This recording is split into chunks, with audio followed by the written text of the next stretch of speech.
Hey guys, so I'm really excited to be launching my first book, Searching Home. I've been a co-author or editor for different types of books, but this is my first book that I'm publishing as the sole author, so I'm very excited to be sharing this book with you guys. This is a book of poetry about love and relationship and death and spirituality. It wasn't easy to come up with the title because I wanted to give the idea of looking for a home. So at first it was journey to home and then journey home, way back to home, but then I decided to go with searching home because search actually has two meanings. One is to examine and explore, and the second one is to look for or find. And so when you search Google, it's I guess kind of like examining and exploring the meaning of home and then looking for a home. I don't know why, but this year a lot of people have been asking the question, have I really ever truly loved someone? Even myself. Have I ever truly loved my friends and families or even myself?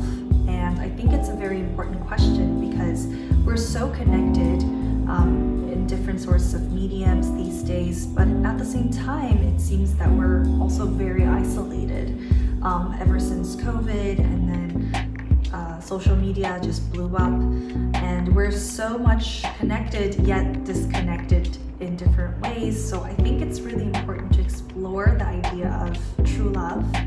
And for me, God is love.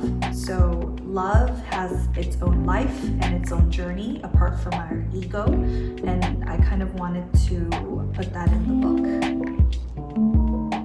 Another theme in the book is metamorphosis. One of my favorite books growing up is called The Hope for the Flowers, and in that book there's a part where someone asks while looking at a cocoon, is this alive or dead? And it says it's both. A cocoon, or the metamorphosis phase, is both alive and dead at the same time.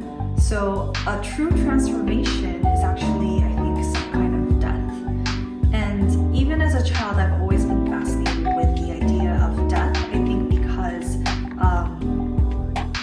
I saw life as something in between birth and death. And if life is in the present, then it exists between birth and death. So I think in order to look into the real meaning of present and being alive, I kind of focused a lot on death.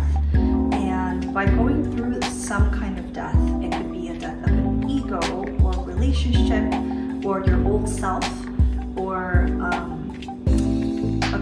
a construct of reality or a preconception, then I think we kind of grow into the next phase and are able to be more present with ourselves and others. I had a lot of fun with the photo concept of my book. The first one was royalty and ancestry, and the second one was kind of like a lost princess or the lost royalty. And the photo in the first concept this is actually my grandmother when she was a little girl, and I really like this photo because I think something in her eyes really reflected something that's very similar to me, and I remember her saying that we are really alike.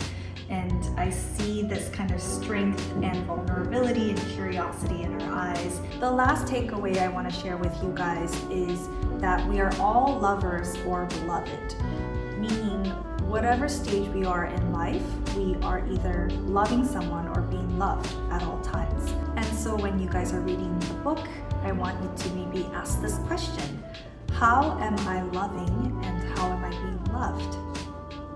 I think this book can be a wonderful gift to you or your friends and families during the holidays, and I hope you have a wonderful holidays. Thank you.